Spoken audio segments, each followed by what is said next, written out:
Aprofundando um pouco mais a discussão que a gente acabou de ter aqui com o Doug, chama aqui especialistas do mercado. Eu queria convocar, primeiramente, o Dr. Ricardo Miro Neto Advogados. Uma salva de palmas aqui para o Ricardo, por favor. Ele atua nas práticas de regulatório bancário, transações financeiras e corporate M&A, com foco em direito bancário, financeiro e cambial, fintechs, meios de pagamento e asset management societário. Meu caro, muito obrigado pela participação. E chamar aqui meu xará Bruno Salama, uma salva de palmas, por favor. Advogado no Brasil e nos Estados Unidos, integrou o Conselho de Recursos do Sistema Financeiro Nacional, doutor em Direito pela UC Berkeley, mestre em Economia pela FGV e bacharel em Direito pela USP. Estamos aqui muito bem servidos também de painel para poder comentar um pouco. Vamos lá, vamos fazer um papo interessante. Bom, pessoal, em cima de tudo isso que a gente discutiu, né, aqui com o Doug, vale lembrar que a gente tem uma linha evolutiva da regulação dos programas de benefício e foi transformando o mercado, tanto do ponto de vista operacional, né, acomodando elementos digitais que a gente pôde ver nos últimos anos, né, até os dias de hoje. Também a parte de experiência melhorou muito, e também de flexibilidade. Então, eu queria, além de tentar pegar de vocês um pouco desse retrospecto evolutivo, até onde a gente chegou aqui, né, e olhando para frente, eu queria também ver com vocês quais são os principais drivers que vocês enxergam hoje, tanto do Banco Central quanto do Ministério do Trabalho, sobre os próximos passos pelos quais a indústria de benefícios deve passar. Então, começando aqui com o meu xará, trazendo um retrospecto e pensando, ok, a gente tem mais um tanto de mudança para poder acontecer no setor e drivers diferentes do ponto de vista do Banco Central e do Ministério do Trabalho. O que a gente pode esperar? Como você enxerga aí esses drivers? Bem, boa noite a todos. Bom jantar, ou boa sobremesa, ou bom café. Eu acho que nós temos dois players decisivos na formulação dessa nova regulação do PAT, que são o Ministério do Trabalho e o Banco Central. Embora o Banco Central haja muitas vezes em uma tabelinha com o Ministério da Economia, que é quem, nesse momento, vai ordenar a direção que essa coisa vai tomar. Mas vamos ficar com o Banco Central e o Ministério do Trabalho, e eu vou propor para vocês a seguinte ideia. A ideia de que o ano decisivo para se compreender o que o Ministério do Trabalho faz é o ano de 1976. E o ano decisivo para se entender o que o Banco Central faz, ou pelo menos onde está a cabeça do Banco Central, é o ano de 2010. Então, vamos começar pelo caso do Ministério do Trabalho. A lei do PAT foi editada em 1976. O que foi a lei do PAT? Um subsídio. Nós vivíamos ali no meio do governo Geisel, segundo o PND, investimentos em estatais, empréstimos externos, o governo jogando dinheiro na economia, vamos, Brasil grande, campeões nacionais. Esse era o contexto do segundo PND, né? Se tiver advogados aqui, o ano da edição da lei das SAs, né? Enfim.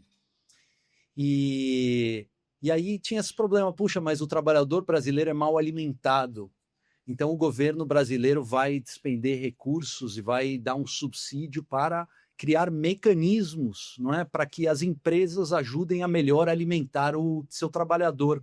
E no começo, o que era o seguinte, a empresa tinha uma cozinha e o que ela gastava ali com os seus cozinheiros, na sua cozinha, ela conseguia um crédito tributário.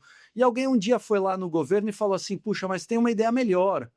É muito ineficiente a cozinha alimentar cada um dos seus funcionários. Vamos fazer o seguinte, vamos dar o dinheiro para o fulano para ele poder ir no bar da esquina, aí ele vai comer melhor, você tem ganhos de escala, a coisa funciona bem melhor e assim, pluft, foi surgindo a indústria do PAT, né?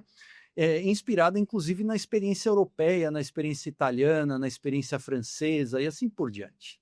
Bom, qual que era o papel do Ministério do Trabalho naquela circunstância? Era fiscalizar que o subsídio fosse bem gasto. Daí a ideia que o meu xará Bruno mencionou antes, o problema do desvio de finalidade, né? Qual era o grande papel do Ministério do Trabalho? Era ter certeza que o dinheiro seria gasto, então, na alimentação do trabalhador, porque, afinal de contas, é uma renúncia fiscal. Essa é a origem do PAT. E eu diria para vocês, eu vou propor a vocês a ideia de que o Ministério do Trabalho, embora ele tenha em algum momento se chamado Secretaria do Trabalho e assim por diante, né? Mas a orientação continua exatamente a mesma. Quer dizer, as pessoas que estão lá têm esta missão, né? Pelo mesmo motivo que no painel anterior alguém aqui, o Doug, né, nos disse, o regulador faz o quê? O regulador regula. Né? Muito bem, o que faz o funcionário do Ministério do Trabalho? Bom, protege o trabalhador e, portanto, se há um recurso público destinado ao trabalhador, há que se ter certeza de que não haverá desvio. Né?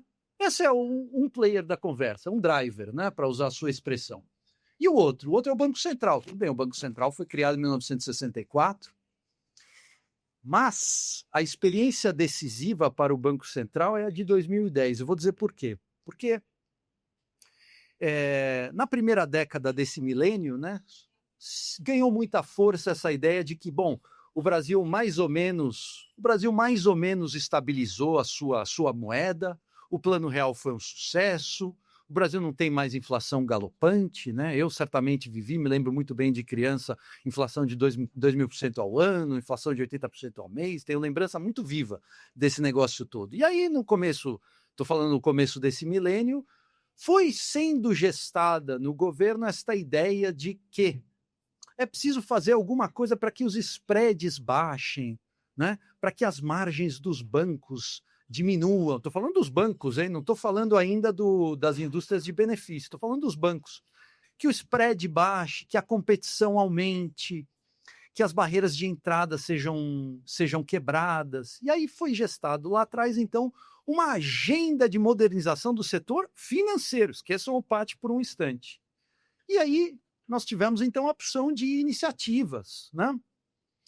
E uma das mais importantes, o caso emblemático, ocorreu em 2010, quando você tinha duas organizações verticais, né? Redecard e Cielo, Mastercard e Visa, não é?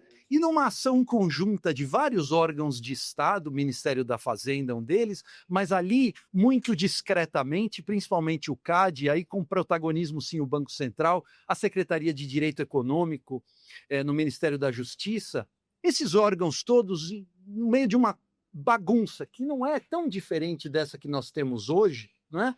Quebraram este duopólio que existia.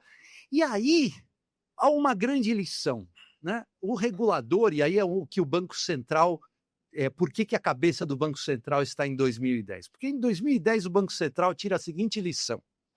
A lição é a seguinte: é possível regular um setor tradicional, cartões de crédito, não é? Reduzindo as margens sem destruí-lo. Esta é a ideia do Banco Central. Então, a ideia de abertura, de interoperabilidade, ela vem daí. Agora, veja bem, isso é tudo uma história que está muito mais no setor financeiro, né? Porque o PAT ia, vamos dizer, muito bem, obrigado, com seus problemas, né, evidentemente, mas ia lá muito bem. A pressão para abertura, para interoperabilidade, para portabilidade, esse negócio todo, é uma pressão que vem de fora. Porque uma vez que o problema é resolvido no setor de cartões de crédito, o pessoal começa a cortar a cabeça e fala assim, peraí, esse negócio do MDR ser alto não é só no setor de cartões. Tem um outro bicho que está lá que a gente nunca presta muita atenção. E por que não presta, aliás, muita atenção? Porque não é o tema da pauta macroeconômica, não é o que está na primeira página do Estado de São Paulo, do valor econômico, né? É o PAT, é um negócio que ninguém sabe muito bem como funciona, não é o banco onde todo mundo vai lá pegar empréstimo, né? E aí o Banco Central olha então para essa experiência de 2010 e fala, pô, tem um outro cara aqui que tem MDR alto, vamos atrás desse fulano. Então a cozinha que existe hoje é uma combinação, não é? Entre esses dois, para usar a sua expressão, esses dois drivers, né? E é de alguma combinação desses dois vetores, dessas duas forças, que vai aos pouquinhos, e é bem aos pouquinhos mesmo, que eu estou nessa história de PAT há muitos anos, mas bem aos pouquinhos mesmo vai sendo gestada essa nova configuração da regulação. Perfeito. Boa noite a todos. Agradeço o convite aqui da Sualx para contribuir um pouco para o debate e complementar, se é que é possível, complementar o meu colega aqui, o Murilo Salama. Para quem não sabe, a gente trabalhou junto há muito tempo atrás, quando ele ainda advogava. Advoga ainda, mas quando ele estava ali militando. É, Acho que pegando acho que um pouco dessa visão histórica e aí trazendo acho que um pouco mais para os anos 2010 em diante para cá, né? Acho que quando eu entrei, né, primeiro porque que tem um advogado né, dois advogados de regulação financeira falando sobre o setor de benefícios sociais, né? E tem um moderador que é versado em mercado financeiro também, né, tratando. E numa conversa informal, esse era o típico pauta que era tratado no escritório pela área trabalhista do escritório. Era que sempre cuidou da prática de benefícios sociais. Mas para você ver como toda a indústria evolui, e fazendo essa digressão que o Salama fez, né, desde os tempos do PAT, lá atrás, 76 em diante, é um programa que já tem mais de seus 60 anos ali, tem quase 60, tem muita estrada, teve um protagonismo muito importante para justamente atingir o objetivo fim, que é trazer alimentação saudável ao trabalhador. E há várias modalidades de prestação desse serviço, e uma delas cai por ser que utiliza instrumentos de pagamento muito similares à indústria de cartão. Então, focando, e aí acho que é justamente onde a gente está, focando nessa indústria que é de benefícios sociais, que é vis-à-vis muito parecida com a indústria de meios de pagamento tradicional, é onde está todo esse burburinho de Brasília, que é o objeto dessa conversa.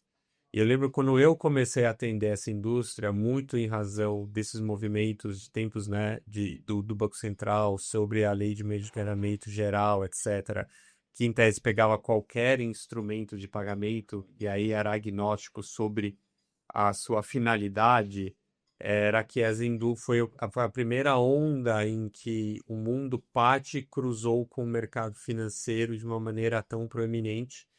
E até lá, quando a gente estava se familiarizando com essa indústria, o grande problema dessa indústria era os tiqueteiros, né? Continua sendo, mas era para quem passou pela experiência de ter o ticket, né, no voucher, e a gente tem passado acho que, por longos anos sobre isso.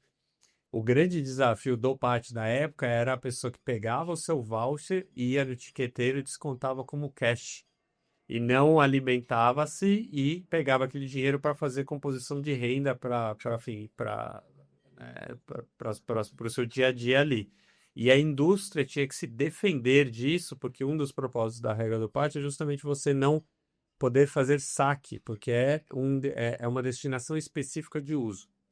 Então, quando você traz todo esse contexto para dentro acho que dos grandes drivers, né, para usar essa palavra aqui, sobre meios de pagamento em geral, para uma indústria que tem uma destinação específica, mas que usa como meio o instrumento de pagamento comum que a gente tem, é que você começa a tentar encaixar um quadrado dentro de um círculo, né?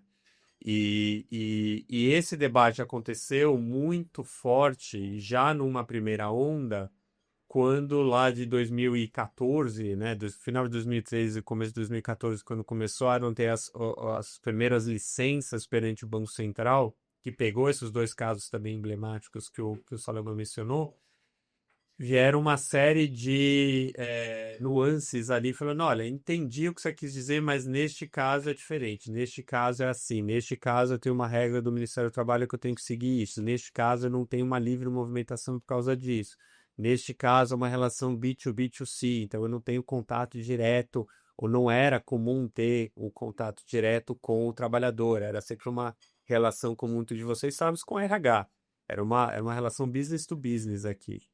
E, não obstante isso, por muito tempo dali de debate longo com o Banco Central, essa indústria que, obviamente, pegava os incumbentes, mas uma série de outras empresas, em razão da volumetria que o Banco Central tinha à época, debatia sobre como encaixar esse quadrado dentro do círculo.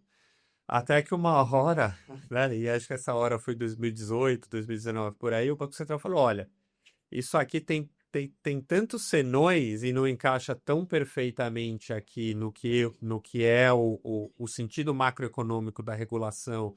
E lembrando que o Banco Central tem os mandatos dele daquilo que faz sentido e tinha possibilidade dos arranjos de propósito limitados, de exclusões, mandatos provenientes de lei, de excluir os arranjos de benefício e depois complementar com os arranjos de alimentação CLT, né? Os que não são regidos ali por um programa específico. E deu este espaço de um limbo, que no entendimento do Banco Central dava a entender, olha, isso aqui é um problema do regulador deste programa específico, que no caso é o Ministério do Trabalho, naquilo que não tem um regulador como o auxílio CLT, eu considero isso aqui um arranjo de propósito limitado porque atinge um segmento menor do que o grande varejo. Então, por orientação de eficiência regulatória e outros propósitos e premissas que uma boa regulação tem que observar, excluiu-se também esse segmento, assim como excluiu alguns outros, né? Ali de mobilidade, gestão de frota, os de compra online, algumas coisas assim. Então, quando a gente olha esse desafio e quando a gente olha e resgata esse debate, né, diretamente do front do Dow, e a gente vê, ok, tudo bem, mas as dores continuam, independentemente de quem vai ser o regulador, existindo neste segmento específico e como que a gente vai lidar para trazer outras grandes premissas e conceitos importantes numa regulação econômica como um todo, que os desafios que vocês colocaram. O MDR, a interoperabilidade, a abertura de arranjo, o prazo de liquidação. Temas esses, e aí pegando o finalzinho da sua pergunta, temas esses que são caros, acho que para qualquer indústria foram temas muito debatidos na indústria, vamos dizer, tradicional de cartão. Então, a indústria tradicional de cartão passou por caps, e aí a gente tem que entender cap do que, né? O cap do MDR, o cap do interchange, vai ser cap em tarifas de uma maneira geral. Tem conceitos jurídicos muito importantes a depender de onde vai a regulação. A gente está falando de lei de liberdade econômica, livre iniciativa, então o que a gente tem que observar e olhar esses preceitos também quando a gente quer colocar a intervenção do Estado no domínio econômico com mais cuidado, sopesar esses valores.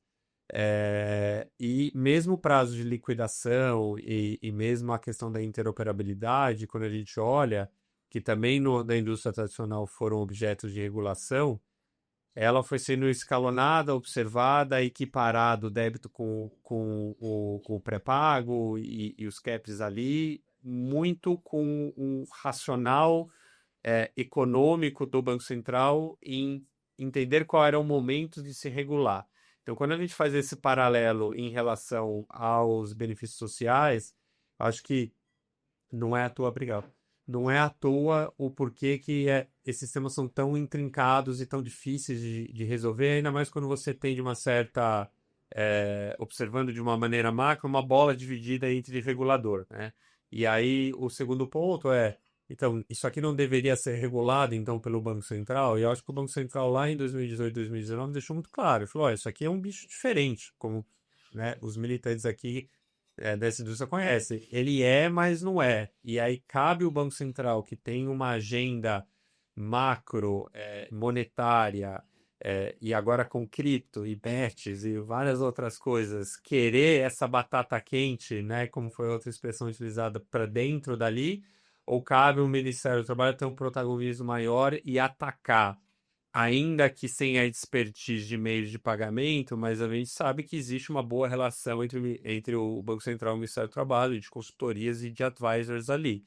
E essa é uma discussão que a gente ainda, cenas do próximo capítulo, a gente vai observar. E é interessante como as dinâmicas da indústria de benefícios vão se aproximando ao longo do tempo da indústria de pagamentos, mas fica aquela coisa de filho de dois pais, né? No final das contas vai acabar sobrando para algum lado, mas o mercado está olhando e puxando um pouco essa pauta, até que o meu xará falou um pouco de EBDR e tudo mais, e falando um pouquinho também do prazo de liquidação, Queria ver com vocês o quanto que essas mudanças... O quanto essas mudanças, elas se divergem do que a gente vê no contexto de outros mercados, né? Obviamente que o Brasil é um bicho muito específico. E também como é que vocês entendem essa proposta faseada, como é no caso do prazo de liquidação, que a gente tem 30, o governo quer 48 horas, 2 dias, o mercado está querendo puxar isso para uma coisa mais faseada, né? O quão factível vocês entendem que isso pode acontecer? E também, considerando também agora falando de NDR, o Luiz Marinho, né, ministro do Trabalho, disse que essa mudança do NDR sequer que vai acontecer no amor ou na dor, né? Então, vocês entendem que talvez aí os impactos no mercado podem não ter sido adequadamente mensurados, e também nós estamos falando de dinâmica de forças de mercado, né? A gente coloca o cap e pronto. Então, qual é o take de vocês, tanto na questão do prazo de liquidação, é factível, vai ser faseado provavelmente, eventualmente, e também com essa discussão do LDR no amor ou na dor, como o Luiz Marinho colocou. Espera com o Bruno primeiro. Uma maneira. Ops. Nossa. Uso meu. Uma maneira para organizar o raciocínio, né? Para pensar sobre os dois tipos de, por assim dizer, tabelamento que estão na mesa. O tabelamento sobre o prazo de liquidação, tabelamento que eu quero dizer é um número, né? Um número mágico que o governo chega, 20, 18, sei lá, 15,3, né? Enfim. Então vamos chamar isso de tabelamento aqui provisoriamente, né? Então, um é o prazo de liquidação e outro é, eventualmente, o próprio percentual do MDR, né? Então, uma técnica regulatória, essa técnica que eu vou chamar de tabelamento, né? Eu digo, é 30, é 12, é 15,25 e assim por diante. E uma outra técnica diferente é a técnica de se criar as condições para que o mercado evolua numa determinada direção, vamos dizer assim, naturalmente, né? Não é natural no sentido de que existe uma regulação por trás, portanto não é mágico, não é esotérico, acontece assim do nada, mas são técnicas diferentes, né? Uma para usar então uma outra expressão, a canetada, e outra é uma medida mais orgânica, é uma medida, olha, vamos criar a interoperabilidade, a portabilidade, tudo é regra, tá? Tudo é regra, mas são técnicas diferentes de regramento. E cada uma dessas duas técnicas tem vantagens e desvantagens. A técnica da canetada, ela tem pelo menos duas vantagens. Primeiro, o efeito dela é rápido, né? O MDR hoje é 5, amanhã é 2. Por que é 2? Porque é 2. Pronto. Né? Era 30 dias. E agora? Agora não são mais 30, são 18. Por quê? Porque sim. Né? Então, o efeito é imediato. Né? E, em segundo lugar, ela pode ser...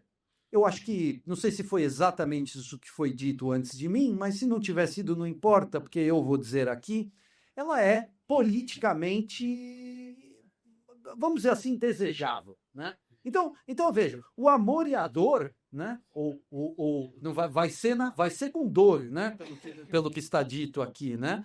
Mas essa dor ela pode ser feita de dois jeitos, com a canetada, o tabelamento, ou de um outro tipo de regramento, que é o regramento para a criação de condições para o aumento da competição. Que é mais demorado também. Que é mais demorado, né?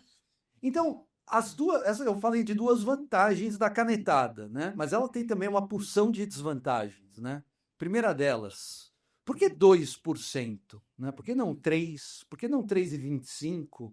Por que não 2 agora, 3 daqui a 6 meses e 5,5 daqui a 18 meses e assim por diante? Quer dizer, existia um problema de precisão, né? Então, é arriscado. Me faz lembrar, o Bini me lembrou do tempo que a gente advogava juntos, e a verdade é que isso deve fazer uns 25 anos ou mais, né? Mas eu me lembro que naquela época tinha a lei da usura no Brasil, e havia um limite de 12% ao ano para determinadas taxas de juros que os bancos cobravam, né? Por que 12? Por que não 11, não 13? Por que 12? Porque em 1933 os assessores do Getúlio Vargas achavam que 12 era um bom número, poderia ter sido 15, poderia ter sido 10. Um por mês. Um por mês. Né? Um por mês tá bom, chega. Né? Aqui, é sério o negócio aqui, é um por mês. Não é mais do que isso. Mas enfim, por quê? Né? Então você tem um problema de precisão. Segundo, você cria um sistema muito rígido, né? Digamos que 3 faça sentido hoje, mas daqui a 6 meses pode não fazer mais. Terceiro, você não cria condições para inovação, né? Você não cria condições para o aumento da competição. Você dá uma apaziguada ali, ó. Você para de chorar, vou te dar 2 aqui, você chora um pouco menos, vou te dar 3,5. E então é um arranjo político sem maiores implicações, né? De um certo sentido, um arranjo pobre, né? Mas eu temo que a coisa esteja aí um pouco para esse lado. Bini, o que você me diz? Eu acho que são 2 temas cruciais e mais uma vez, já enfrentados na indústria de meio de pagamento tradicional, que acho que é da onde está vindo muito da pressão, é justamente trazer mais luz, né, numa indústria que está mais fechada ou mais longe dos olhos de um regulador que é bem atento a esses pontos, né, de competição e efeitos econômicos, e tentar ver se há questões de similaridade, né? Eu posso trazer conceitos aqui da indústria tradicional para essa indústria, esse segmento.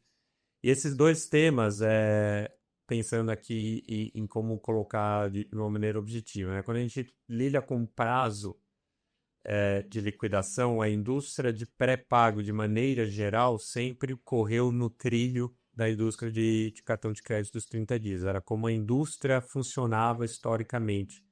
E quando você começa a trazer questionamentos de, olha, mas se é pré-pago e você já tem o pré-carregamento, se você já fez a compra, por que você tem que demorar 28 dias ou 30 dias ou 35 dias para levar o dinheiro de uma ponta para outra, né? E essa é uma velha pulga atrás da orelha do Banco Central desde 2010, 2014, e ela é difícil de ser resolvida, mas ela foi sendo resolvida de uma maneira agora, depois de vários anos, né? Quando você equiparou os arranjos pré-pagos aos de débito, né? E equiparou dizendo, na medida em que você não pode ter, já que são produtos com similaridades muito parecidas, prazos de liberação tão diferentes quanto um ou outro. E a indústria teve que acatar e se adaptou. Né? Ela se adaptou, muitos dos produtos a gente sabe que acabaram do débito para o pré-pago, quando teve o interchange, entrando um pouco em questões de MDR ou tabelamento de preços de uma certa maneira, e ela se adaptou de novo quando o pré-pago teve não só o interchange, quanto a questão do prazo também equiparada ao de débito, migrando para o pós-pago. No mundo setor de benefícios, não há essa possibilidade de migração, porque o único instrumento permitido ali é uma relação de moeda eletrônica de pré-pago. Então, não há alternativa de adaptação de produto. E o grande ponto, quando houve essa discussão em relação a esse tema, pegando um ponto muito interessante que o Salama trouxe, é justamente mesmo aqueles que estariam mais bem preparados para falar, ok, eu me adapto, já estou aqui bonito no meu balance sheet, aqui no meu orçamento, eu consigo fazer isso, vou perder um pouco ali, mas eu ganho aqui porque eu vou ser one-stop shop. Eu acho que muito dessa indústria de benefícios, ela não é só mais sobre página há muito tempo, ela é sobre multisserviços e multicarteiras, e muitas vezes o PAT é a linha mestre, mas vem uma série de outros produtos que podem ser adaptados. Quando a gente olha para a indústria PAT de uma maneira geral, e aí a gente está falando aqui de indústria e não de incumbente versus novos entrantes, os mais arrojados, é uma indústria muito ampla, são mais de 230 empresas no Brasil inteiro. Ela é muito regional. Às vezes você tem empresas de benefícios específicas para atender municipalidades só, ela nem consegue ir além daquele município ou daquela região estadual, e a gente tem as nacionais. Então, eu acho que tem que ter todo um cuidado, que quando a gente coloca caps, e caps eu estou falando de maneira geral, tanto na questão da quantidade de remuneração que o MDR traz, quanto o float ou outras alternativas que você pode fazer quando você diminui, né, ou reduz o caso de liquidação, pensar nas 230 empresas que estão em torno disso daí e que muitas estruturaram os seus business models em torno das condições atuais que existiam naquela condição para poder competir e para poder trazer muitas das questões que outro ponto interessante que o Solana trouxe é a inovação. Então, eu acho que vai ser inevitável chegar a certos caps. Eu acho que o cuidado quando a gente mede se vai ser 3 ou 4, se vai ser 15 ou 2 dias ou 48 horas, é onde você coloca esse fio da balança para que você respeite os diferentes modelos de negócios dentro desse setor. Ótimo. Bom, pessoal, aproveitando aqui, eu vou abrir para perguntas novamente. A gente tem mais algumas aqui para serem feitas, mas aproveitando até a expertise que a gente tem, é uma consultoria de fato que a gente está tendo aqui sobre o setor. Então, quem tiver perguntas aqui, por favor, se manifeste. A gente toca e faz outra rodada. Kelly, microfones. Vai no meu que eu tô olhando.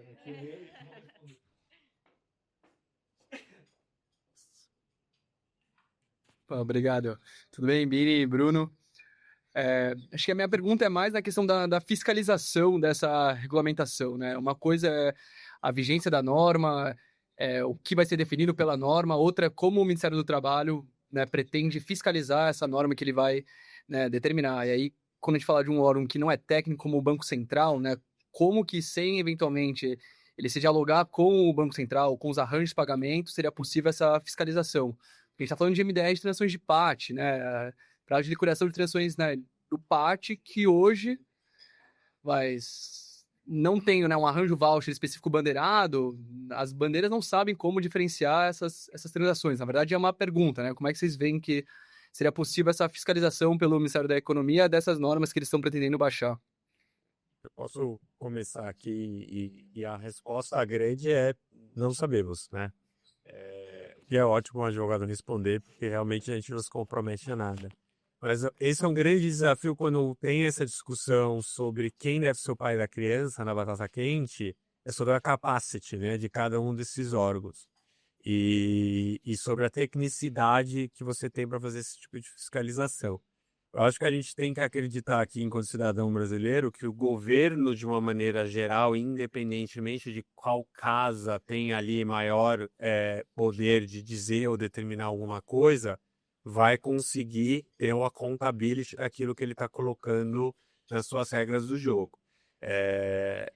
Espera-se que, eu acho que aí vem em benefício né, se fosse o Ministério do Trabalho ali o responsável a fiscalizar isso e não tivesse nenhuma cooperação ou nenhuma forma, que possa utilizar muito da experiência que o próprio Banco Central tem e tem uma experiência de know-how entre casas ali.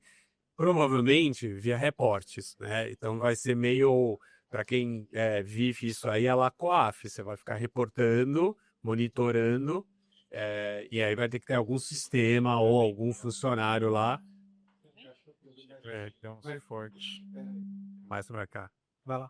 Opa. Isso, fala assim, eu acho que vai. Vou falar assim, ó. Segurei. Não, eu acho que no final vai ser por sistemas informacionais, de arquivos, de remessas. Então, se a gente falar da figura do instituidor do arranjo de pagamento, ainda seja um de benefícios, ele traz hoje no mundo tradicional de meio de pagamento uma série de reportes para o Banco Central. Eu acho que a ideia e a lógica deveria ser o instituidor do arranjo voucher solicitar para os seus participantes, emissores e credenciadores PAT, num modelo padronizado de informações, esses reportes de prática e um canal de denúncias, né? Acho que no final...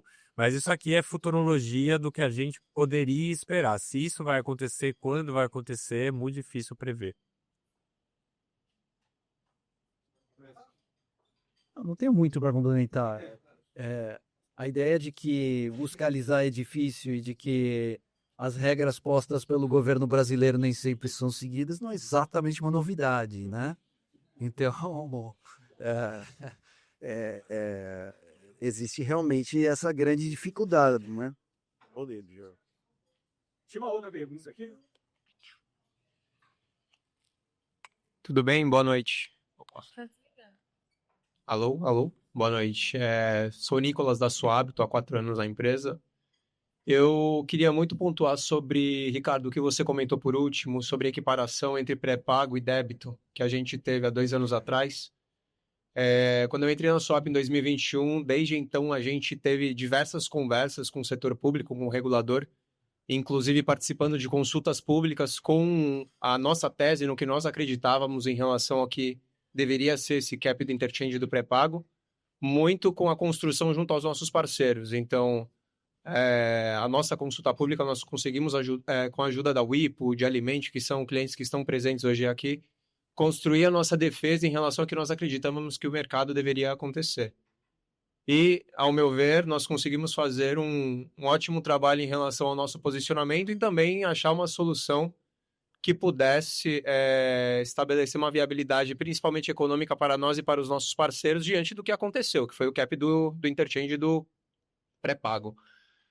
Então, na minha visão, houve uma execução muito boa em termos do regulador de querer consultar os players, os principais players desse mercado, para conseguir achar o melhor caminho para todo mundo. O quanto vocês acreditam, primeiro, que de fato houve sim uma boa execução do regulador perante essa primeira equiparação? E 2, o quanto vocês acreditam que, dado que nós temos uma eleição em 2026, o regulador vai conseguir seguir com uma boa execução, como foi na primeira, para essa segunda, que é o cap em relação ao PAT, né, ao MDR que a gente está vendo aqui para benefícios? Posso ter delírio aqui? Eu acho que vou pegar até a frase do Doug, né, no começo. A reunião dele foi antes da questão do IOF, né? Então a gente sabe que, por inteligências e comentários, que realmente essa questão toda política do Congresso, a questão orçamentária do Ministério da Fazenda, que tem a parte técnica, então uma coisa é falar com a parte técnica, outra coisa é o que está acontecendo na parte política, e a gente sabe como que as coisas caminham lá.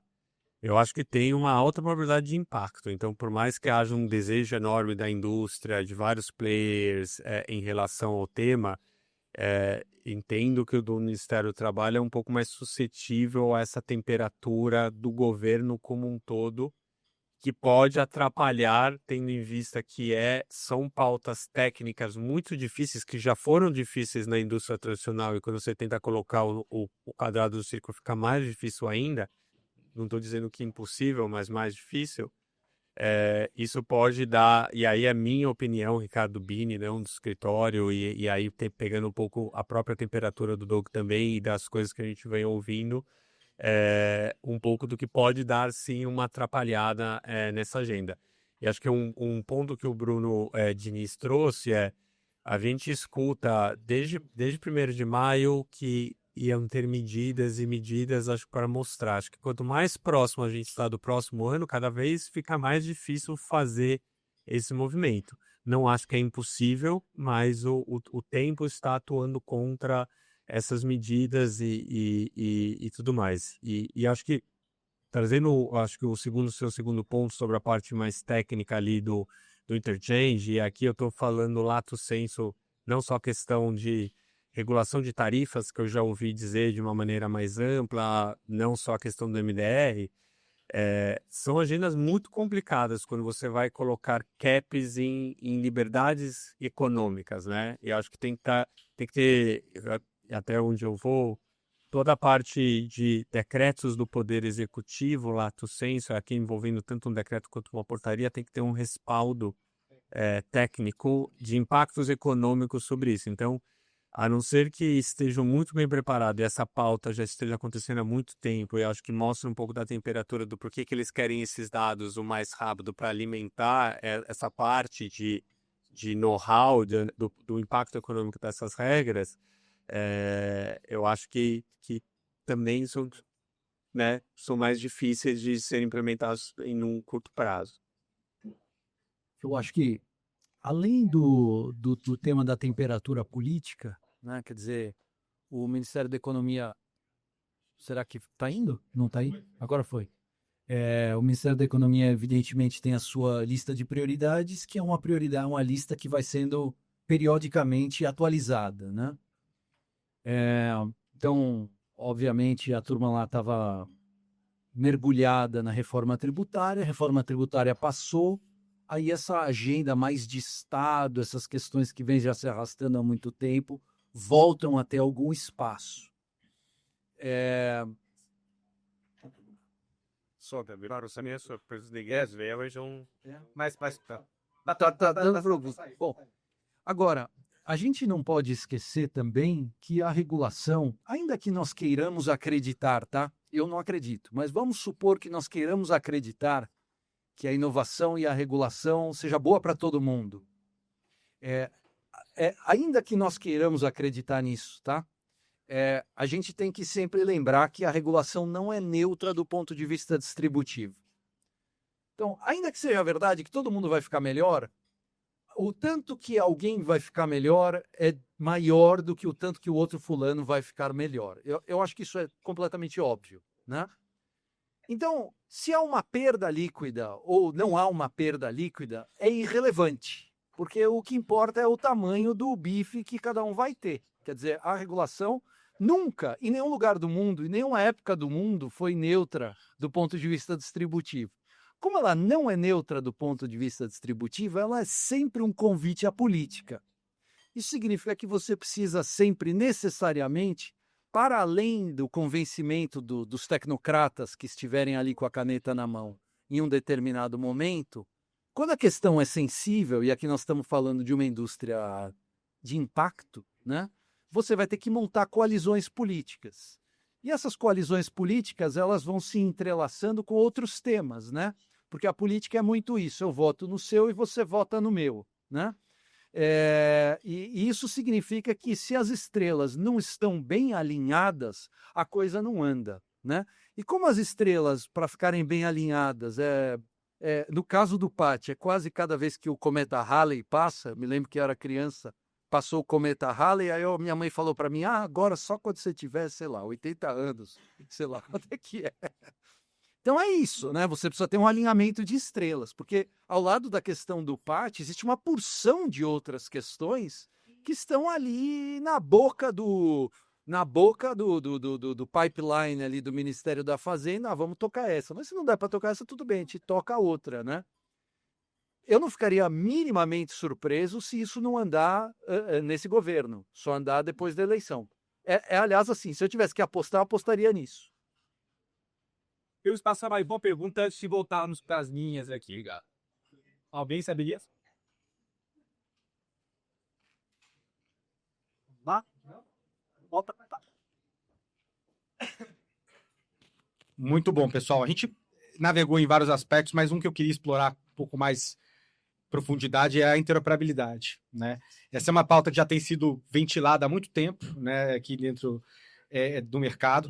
E a gente sabe que pode ser um grande impulsionador de transformações, de competição também de mercado, como a gente também viu em outros movimentos dentro do próprio mercado financeiro, em outras ocasiões que a gente já apontou aqui. Mas falando de forma prática, quais são os principais desafios que a gente deve ver nesse processo, sobretudo considerando a dinâmica atual, tá, que acomoda tanto arranjos abertos quanto fechados, sendo transpostas para esse novo contexto, e quais seriam os impactos competitivos e econômicos do ponto de vista de vocês? Posso?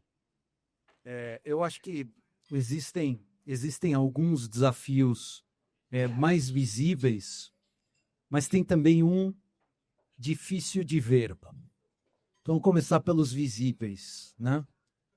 Você tem o desafio político, né? Quer dizer, o alinhamento de estrelas no Congresso, o alinhamento, enfim, astral do que for, e a definição do modelo, né? Porque não basta definir-se que haverá interoperabilidade, a grande questão é qual interoperabilidade, né? Vai se criar uma câmara de compensação ou haverá um mecanismo de compensação interna, né, entre as partes fora de uma câmara? Isso não é uma questão menor, né? Se houver uma Câmara, quem fará essa Câmara? Quem irá gerir essa Câmara? Por isso que a minha sensação é que nós não estamos tão perto assim desta regulamentação sair. Por isso que eu continuo, se eu tivesse que apostar, e eu não vou, mas se eu tivesse que apostar, eu diria que é no próximo governo, tá? Porque eu não enxergo aqui o caminho das pedras, a consulta pública, o fulano lá no ministério, seja lá de qual for, que diz, ó, sou eu que vou tocar esse negócio, né? Então, tudo bem, você tem um desafio político, você tem um desafio burocrático, né? Que ele é perto do político, mas ele é assim, ele passa por coisas do tipo, olha, a turma do Banco Central está muito incomodada com a política de salários. E a turma do Banco Central está muito incomodada, justificadamente, tá? Não estou aqui fazendo nenhum tipo de graça, tá?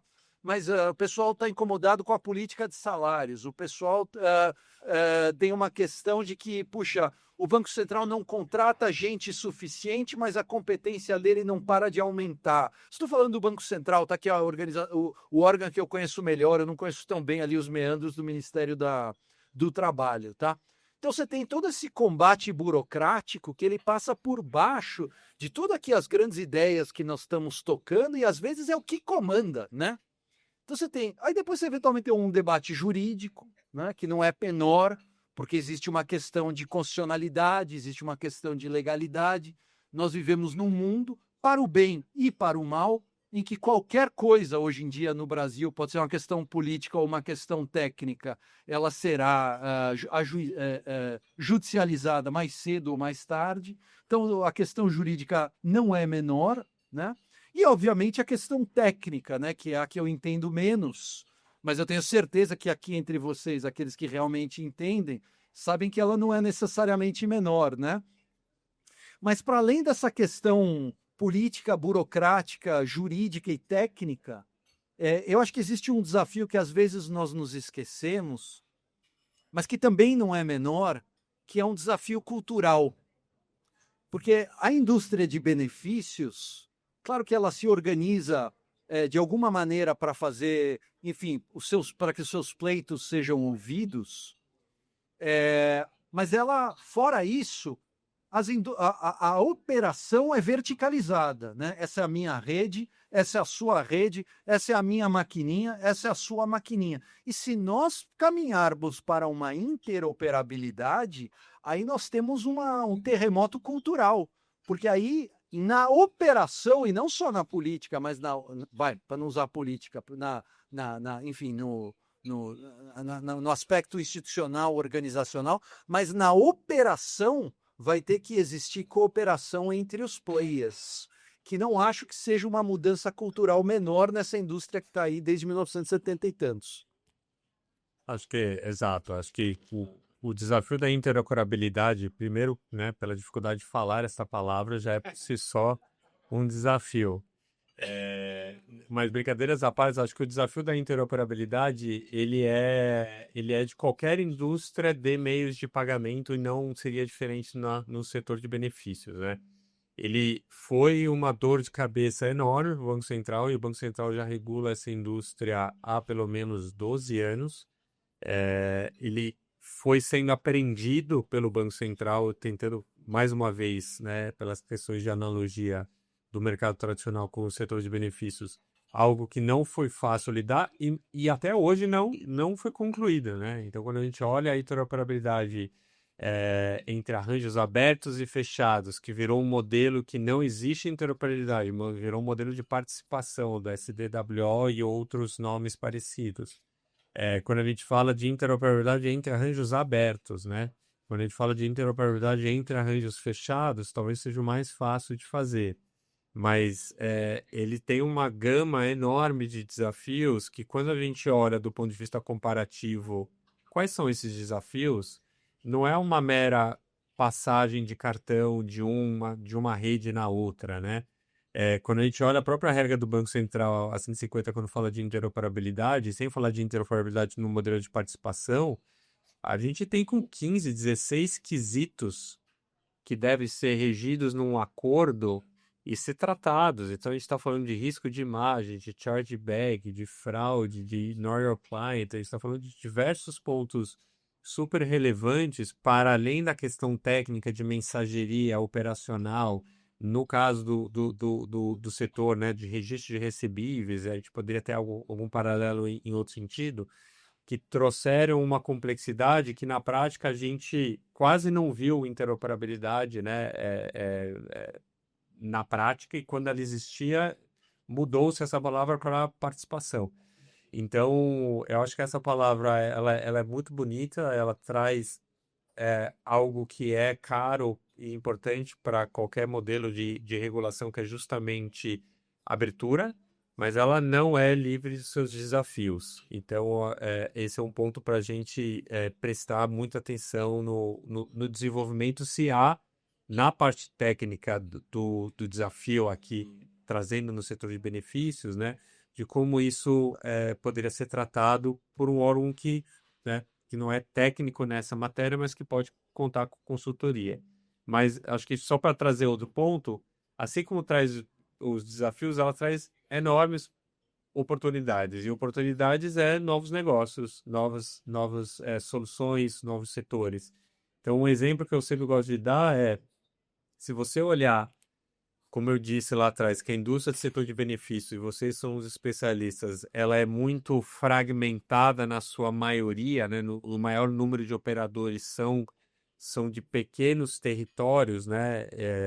E até uma curiosidade que eu aprendi, que era, muitas vezes, ganhava-se a licitação numa pequena prefeitura, para depois você pedir a licença, para depois você ganhar os funcionários, aí você criava a sua base de clientes para poder comer no restaurante. Aí você chegava no restaurante e falava, olha, agora eu tenho 1.000 funcionários da prefeitura aqui da cidade X. Você tem que me aceitar. Só que elas não conseguiam quebrar essa barreira para além disso. Então você vê essas 230 licenças, eram muito relacionadas a pequenos, vamos dizer, comércios ou pequenas regiões. E quando você traz a oportunidade, que esse era o exemplo que eu queria dar, de uma empresa regional, de uma prefeitura, fazendo uma interoperabilidade com um arranjo de maior alcance estadual ou nacional, você potencializa esses 1.000 funcionários da prefeitura de XPTO podendo usar o seu cartão de vale-refeição na cidade de São Paulo quando eles estão a trabalho vindo para cá. Então, ela traz grandes oportunidades também para além das discussões mais óbvias de arranjos abertos, enfim, de interoperabilidade. Então, eu vejo essa questão muito salutar, mas não livre de desafios. E é interessante o grau de complexidade que vai se aumentando, porque assim, dos exemplos que a gente deu de interoperabilidade dentro do setor financeiro, que é Bacen e participante de mercado, já é complexo. Se você ainda coloca a variável ainda de Ministério do Trabalho, PAT, a coisa fica realmente também, ganham outros contornos, outras forças que vão deixando a coisa no caldo mais grosso, né? Mas enfim, estamos com esse movimento. E eu acho que para poder encaminhar um pouco aqui pro finalmente, eu queria entender com essas mudanças todas, vocês até deram meio que uma pista, né, de que o tamanho do bife ali, puxar toda mudança assim, vai acabar tendo alguém que morde um pedaço maior e é do jogo, né? Mas quais são os maiores vencedores e perdedores caso todas essas medidas avancem conforme estão sendo inicialmente propostas e o que precisa ser feito para eventualmente minimizar os impactos negativos e também quais conselhos vocês dariam sobre futuros possíveis aqui para nossa audiência? Como se preparar para futuros possíveis aqui? Essa é a pergunta que ninguém quer responder, né? Mas é essa que a gente tem que soltar no final. Deixa eu. Vai lá. Eu acho assim, essa regra foi feita para pisar no calo das empresas de benefício, e isso não há segredo, tá? Quer dizer, eu duvido que exista uma empresa de benefício que tenha ficado feliz ao ler a lei de 2024 ou aquele decreto editado um pouquinho antes. Agora, então, vamos dizer assim, eu acho que por desenho seriam os perdedores, tá? Agora, e os por desenho, tá? Por hipótese, por ideia, né? Por princípio, sei lá qual é a palavra mais adequada, o trabalhador teria que se beneficiar, o lojista, né? O restaurante, o merchant, né? Teria que se beneficiar, e um entrante teria que se beneficiar. Eu acho que não é questão de pisar no calo, eu acho que eu estou dizendo o óbvio, tá? Agora, entre a norma, certo? E a implementação, existe um intervalo nada irrelevante, né? E aí é onde nós estamos, né? E aí eu não vou me arriscar a falar de vencedores ou perdedores, porque existem muitas formas de se implementar esta nova regulação, né? Conselhos, vai, Bruno, pra você não sair dessa sem. Conselhos. Tá vindo bem, né? Conselhos assim, fazer tudo faseadamente, mas contando, né? Não assim, olha, hoje o ministro entende que o certo é 3%. Aí amanhã ele cai porque, estou falando ministro, Deus me livre, nem sei quem é o ministro. Tá? Aí amanhã o fulano cai, ou a fulana, não sei quem é. Tem um problema lá, não sei aonde, na base dele, sei lá eu. E aí entra o outro cara, ele diz não. É 4, não era 3. E depois vem o outro e diz, não, era 2. Quer dizer, aí é tudo, você vai dizer, mas foi tudo faseado, né? Mas não é desse faseado que eu estou falando, né? O ideal seria um faseado com previsibilidade, né? Então, essa me parece uma medida salutar, né? Quer dizer, será assim nos primeiros 18 meses, depois, inclusive se puder passar de um mandato presidencial para o próximo, melhor ainda, né? É o que eu enxergo assim, a primeira. E depois as exceções, né? Porque vai que se resolve, por exemplo, determinar que o prazo para liquidação vai cair para, sei lá, 2 dias. Bom, mas a prefeitura só paga em 25. Bom, então você tem que criar exceções, né? Então, regular bem, de certa forma, já é um bom começo, quer dizer, excepcionar aquilo que tem que ser excepcionado, mas fazer-se algo faseadamente, talvez seria muita pretensão minha aqui dar conselhos, porque eu não acho que eu tenho essa condição, mas, à primeira vista, poderia ser um bom caminho. Eu acho que, aproveitando o gancho aqui, primeiro que eu tenho um ponto que eu discordo de você, que é o fato de quanto mais bagunça, melhor para o advogado, porque ajuda, né, e vai, volta.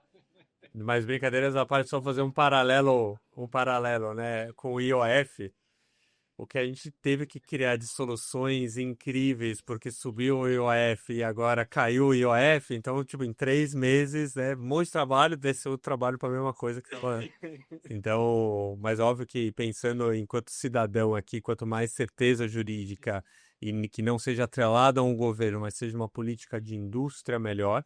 Acho que esse é a brincadeiras à parte onde a gente tem que chegar. Acho que outros pontos aqui, mencionando o que você disse para onde a indústria poderia, né? E acho que tem vários desafios. A gente tocou aqui, acho que é um ponto, né? O próprio Pix no prato, que é uma questão tentar pegar uma funcionalidade de um meio de pagamento que teve tanto sucesso e tentar atrelar ela ao mundo do setor de benefícios, né? O setor de benefícios, óbvio que é um pagamento, mas um pagamento com um propósito específico. E quando você coloca este pagamento para dentro de uma ferramenta que é agnóstica, que ela em tese deveria qualquer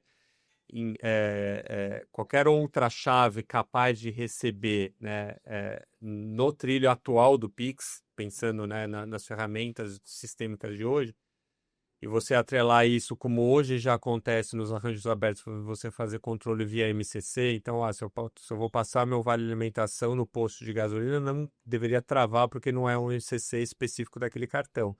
Mas no mundo Pix, é mais difícil isso, né? Porque você vai estar atrelado com a chave pode ser no CNPJ que poderia estar atrelado você fazer, mas e se for no e-mail? E se for no telefone da pessoa? Né? E você teria que ter um DICT 2 para o PAT, para você poder passar uma mensageria específica em um cadastramento. Então, olhando hoje a arquitetura desenhada do Pix, e o Pix, lembrando, tem seus desafios, né? Pix parcelado, Pix garantido, a agenda do Pix automático. Então, criar o Pix do prato, que é o Pix benefícios aqui, também vai trazer dentro de uma agenda do próprio Banco Central. Então, essas funcionalidades atuais, que acho que são super salutares e são bem-vindas, elas traem esses desafios de hoje na arquitetura. A questão do aconselhamento, eu acho que é muito na linha do Bruno, né? Do Bruno Salama que disse. Primeiro, é uma maior interação do Ministério do Trabalho, dos órgãos estatais aqui, sendo agnóstico, se é Banco Central ou não, de trazer esse debate, né? Eu acho que o exemplo do colega da SOP foi muito claro. Quando o Banco Central vai trazer alguma discussão que traz os impactos econômicos, há uma audiência, há várias conversas, e a sensação que a gente tem é que há agendas ocorrendo no Ministério do Trabalho, mas são que tipo de agendas, né? Elas são abertas ao público, a sociedade civil, para além das associações, pode participar, o cidadão comum pode participar, são agendas paralelas feitas pelos incumbentes, são agendas paralelas feitas pelos newcomers, e as outras 230 que não estão nem um grupo no outro, estão indo lá falando no Ministério do Trabalho. Eu acho que essa parte do faseamento é muito importante, da parte da consulta pública é muito importante, então debater a regra antes da sua implementação, para que não seja um susto como o IOF, né? Então, e não seja um barata-voa como foi o IOF, e para que soluções não tão ortodoxas não surjam no meio do caminho, para justamente não manchar aquilo que é o principal desse setor, que é o objetivo fim do programa. Se há, e isso eu já ouvi em diversos momentos quando essa indústria passou por discussões semelhantes, quando estava dentro do Banco Central, quando saiu lá, tem que ter uma visão de governo, né? O governo ou o Estado brasileiro, mais que o governo, né? O Estado brasileiro, ele quer continuar com aquilo que inspirou ele lá em 76 para buscar uma alimentação saudável, e a gente vai preservar o programa, e o programa vai ter as suas exceções e os seus quadrados ali, ou a gente vai, como várias outras jurisdições, o PAT não existe só no Brasil, né? Ou só na França e outros países europeus mais estatistas. Não existe conceito de PAT nos Estados Unidos, até onde eu vou, e em vários outros países na América Latina. Ou a gente vai dar, né, um abraço ao programa, falou, você cumpriu aquilo que você veio fazer, mas agora a gente está em 2025, inteligência artificial está ali, a gente está com outras preocupações, vai virar uma remuneração, a gente vai tirar o benefício até por uma questão de macro-estado, que não precisa mais ter esse benefício, a gente já atingiu, hoje o cidadão consegue obter informações sobre a alimentação saudável de outras formas que não só uma indução feita pelas empresas, né, de facilitadores e educators. Eu acho que se a gente responder verdadeiramente essa questão e a gente, como eu acredito, quiser manter, porque a gente ainda vive numa situação Brasil continental e não São Paulo, que ainda precisa ter este cuidado da alimentação saudável, e a gente está lidando com ultraprocessados e várias outras questões alimentares que também têm seus desafios olhando a alimentação por si só, de interesses ali de capturas e etc., a gente, em mantendo, tem que se adaptar e talvez não seja como é o mercado tradicional de meio de pagamento em razão desse objeto fim. Maravilha, Billy, obrigado pelas ponderações e Salama, a gente chegou aqui ao fim da sessão. Mas agradeço, acho que foram muitos insights aqui, a gente conseguiu tocar em vários pontos. Uma salva de palmas, por favor, aqui para os nossos painelistas.